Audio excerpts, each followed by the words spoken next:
Tubahaye ikaze bene data mudukurikiye aho muri hose mu mahanga agiye atandukanye. Hari abari muri Amerika, hari abari Canada, hari abari Australia, hari abari Bujumbura, hari abari muri Nigeria, ahantu hose mu bihugu bigiye bitandukanye ndabashuhuje. Hari n'abari mu Rwanda. Amahoro y'Imana nabe muri mwebwe. Uyu munsi rero nshuti zanjye munkurikiye mbazaniye ijambo ry'Imana Imana yashyize ku mutima wanjye kugira ngo turiganire. Ijambo ry'Imana tugiye kuganira, ushobora kuba uri aho ngaho ufite ikibazo cyakwigizeho karande, ikibazo cy'amadeni cyakwigizeho karande, inzira zose waziciyemo biranga birananirana, wiyambaje inshuti birananirana, wiyambaza ahantu hose waragurishije amadeni yanga kugira gute, yanga kurangira. Ariko uyu munsi najya nkubwire ngo ibyawe ntabwo bigitejwe cyamunara, Uwiteka Imana aravivuye. Tugiye kuganira ku ijambo ry'Imana, turasanga mu gitabo cy'Abami ba kabiri ibice byaho 4. Turaza gusoma duhere ku murongo waho wa 4, hanyuma turaza wenda kugeza ku murongo wa 6. Ariko wowe ufite Bibiliya yifate, genda hakurangiye ugende uhasome.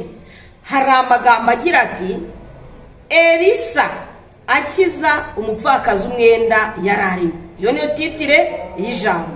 None nshuti yanjye wowe nkurikiye, uwo mudamu yarangije igihe cye, uwo mugore yarangije igihe cye, ahubwo ni wowe uri kubwira. Imana irambwiye ngo ije kugukiza umwenda urimo, Imana ije kugukiza ideni urimo. Abantu bagufasheho ijambo, abantu benshi bakuvugaho ijambo, abantu benshi bazi ko ibyo bizatezwa cyamunara, ariko iri jambo ry'Imana mara kurisoma urahita ubona igisubizo. Umupfakazi rero ngo yaje kugira ikibazo, aza kugira ikibazo cy'umwenda. Iryo deni ararigira. Umwaka wa mbere ideni yari arifite, umwaka wa kabiri ideni yari arifite, umwaka ngo ashira imyaka ari mideni. Igihe kigeze ngo umwishyuza araza, amubwira ati nshaka amafaranga yanjye. Umugabo wawe nubwo yapfuye ariko ni wapfuye uracyahari. Murabizi neza yuko rero iyo umugabo apfuye umugore yasigaye arishyura. Iyo umugore apfuye umugabo yasigaye agira gute, arishyura. Iyo upfuye mama wawe yasigaye rya deni araryishyura. Uko byagenda kose ugomba kugira gute, kwishyura. Uwo mudamu nawe rero yasigaye umugabo we yarari mu mwenda, umwishyuza aravuga ati wa mugore we nubwo uri umupfakazi ugomba kunyishyura umwenda wanjye wose. Umudamu biramucanga, no kurya byari Mana mfasha. Aravuga ati ndabigenzane n'abana ko baburaye, Mana ndabigenzane. Ariko aribuka. Haleluya. Icyamukagira muri wowe kwibuka, ngo aravuga ati ariko ndibutse hari ingingo yo kundengera. Nshuti yanjye wonteza amatwi, hari ingingo yo kukurengera ufite, hari ingingo yatuma Imana yibuka ikakwishyurira. Haleluya. Ngo aravuga ati umugabo wanjye akiriho, yakoreye Imana, yagendanaga na ba Elisa, yafashije abantu, yasengeye abarwayi, yagaburiye abashonje, ndetse n'ayo madeni yayafashe kubw'ikibazo cyo gukorera iki Imana. Yayubakishije insengero, azenguruka ku midugudu umugabo we yubatse, azenguruka umugabo we yagiye avuga ubutumwa, azenguruka ahantu hose yagendaga afasha abakene n'abatagira shingerugero. Arangira avuga ati Imana ibikorwa by'umugabo wanjye birivugira. Hari ingingo yo kukurengera nubona ibibazo bihari, nubwo ideni rikugarije. Hari ingingo yo kukurengera wa mubyeyi we, nubwo ideni rikugarije. Hari ingingo yo kukurengera wa mugabo we, nubwo ideni rikumereye nabi wa musore wa mukobwa we. Hari ingingo yo kukurengera. Haleluya. Ngo nuko aragenda abwira, aravuga ati ngiye kugenda mbibwira uriya muntu basenganaga, mbibwira uriya mukozi w'Imana, mbibwire Elisa hari ikintu aramfasha.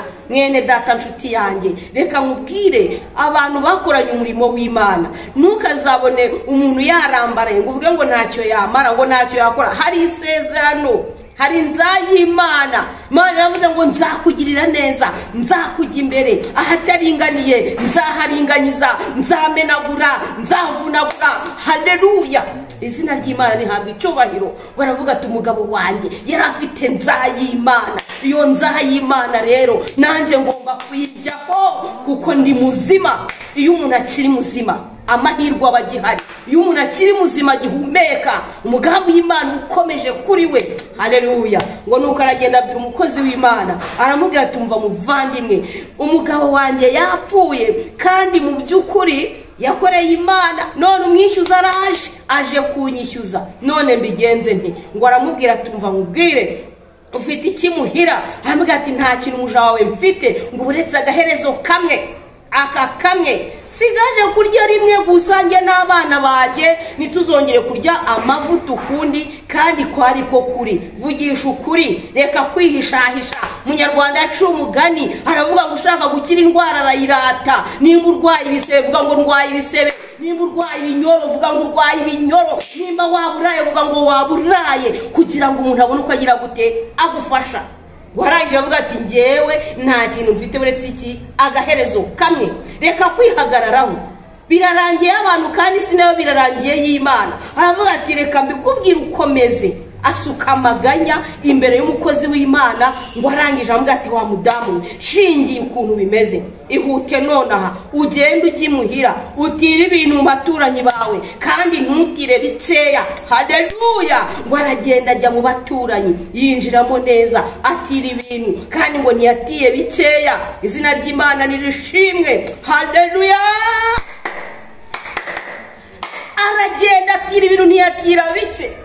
Ngo umukozi w'Imana ezambwatumva genda winjirane mu nzu n'abana bawe uyaze utwo tuvuta nitumara kuyaga ugenda usuka muri buri kintu. Komeje ugasoma ijambo ry'Imana niko ryatubwiye ngo nuko arinjira mu nzu n'abana be ayaza amavuta agera asuka muri buri kintu, kimara kuzura akibika asuka mu kindi, kimara kuzura akibika. Haleluya. Kugeza ubwo bya bintu byose byuzuye iki amavuta. Mana irakora, Mana irashoboye, Mana arigwatirije. Yesu yarigwatirije na nyuma yazo Imana igikora naho ibintu byaba byanutse Uwiteka Imana. Haleluya. Ajya bihindura bihumura. Deni ryari ryanutse, mu baturanyi ryari ryanutse, mu kagari no mu murenge ideni ryari ryanutse, ariko Imana, haleluya, ariko Imana ijya yumva ibinuka ikabihindura ibihumura. Ngo nuko ya mavuta amaje kuzura aragenda abwira umukozi w'Imana, aramubwira ati umva ya mavuta yuzuye, aramubwira ati hute nonaha ugurisha ayo mavuta uyaranguze. Haleluya. Ngo aragenda arayaranguza, aragenda arayagurisha, atera icyapa kundiye ati ahantu ducuruza amavuta, turanguza amavuta kubera Imana. Amina. Ngo nuko abantu baramuyoboka we, abantu baza kugura amavuta we, abantu batangira kwangurira n'imwenye mari kazi kubera Imana. Mvugira ngo amina. Imana nishimwe. Ntago Imana ijya igira mu nyangire. Abari bamwanze icyo gihe ari umutindi baramukunze kuko yabaye mwenye mari uranguza iki amavuta. Imana igica idagasuzuguro abantu badusuzugura. Imana ica agasuzuguro k'abazimu. Imana igihindura amateka. Izina ry'Imana nirishimwe. Wewe umurikiye unteza amatwi ushobora kuba ufite ideni ryakugoye, abantu bakwise bihemu, abandi bakwise umwambuzi, ariko ndagira ngo nkubwire ngo Imana irambwiye ngo ije kukwishyurira amadeni. Haleluya. Imana ije kukwishyurira kuko Imana ntabwo igira mu nyangire. Icyo nkundira Imana irindi jambo yavuze ikarinda n'uwo yaribwiye. Kandi Imana yavuze ngo ayo matangazo mabi bamanitse bagusebya Uwiteka arayamanuye. Haleluya. Ngo nuko arangije aragenda aranguza amavuta, wamwishyuza araje. Hari abantu bagira ingeso rero, umuntu yaba kuri mideni akakubwira ngo umva ejo nzaza saa 3 zagera akaza saa 2 kugira ngo adasanga wahavuye. Wamubwira tuzaze saa 6 akaza saa 5 kugira ngo atakubura. Abo bantu barahari. Hari abantu bishyuza nk'abenda gupfa, n'uwo mugabo yishyuza ngo uwo mugore n'uwenda gupfa. Aravuga ati nimbubuze ubwishyu aba bana nzabajyana usigara uri incike. Ariko humura nshuti yanjye wumurikiye, ntabwo uzaba incike, nta nubwo uzabura uko wishyura kuko Imana wakoreye, Imana wizeye ntabwo ari nyirakamana, si sekamana, ni Imana irindi jambo ikarinda n'uwo yaribwiye. Upfa kufite iki Imana avuganye nawe. Amavuta arayagurisha yishyura ideni, Imana imuha amafaranga yishyura ideni rirarangira.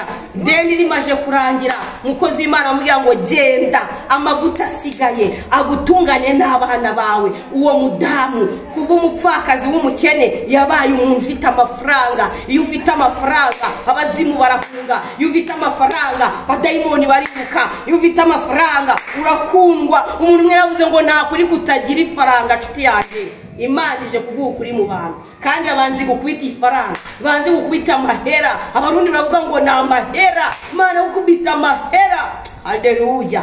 Hanyuma abantu bemere kuko Imana igikora, Imana igikora na nyuma ya zeru. Ndagira nkubwire ngo sahi wewe umurikiye, wari ufite ikibazo kikugoye, wari ufite amadeni akugoye, Imana iraje kandi Uwiteka aciye inzira. Umva, Uwiteka aciye inzira uyu munsi, ntago ari ejo cyangwa ejo bundi, ahubwo ni uyu munsi. Wewe unkurikiye aho waba uri hose, Uwiteka aravuze, aciye inzira. Reka mbabwire, hari umuntu ujya umushimisha witwaga Morodekayi, ngo yajyaga yicara ku irembo, yari afite Hamani wamusuzuguraga, yageraga ku irembo ngo akavuga ngo napfukame. Ariko dufite Imana tuzapfukamira. Akamuga tumva nkubwire Hamani, sinagupfukamira, nzapfukamira Imana, hari icyo yagize gute yamvuzeho. Rero buriya warakarira umuntu urarushwa n'ubusa, wavuga umuntu urarushwa n'ubusa, ntabwo uzaburiza n'iki umugambi w'Imana.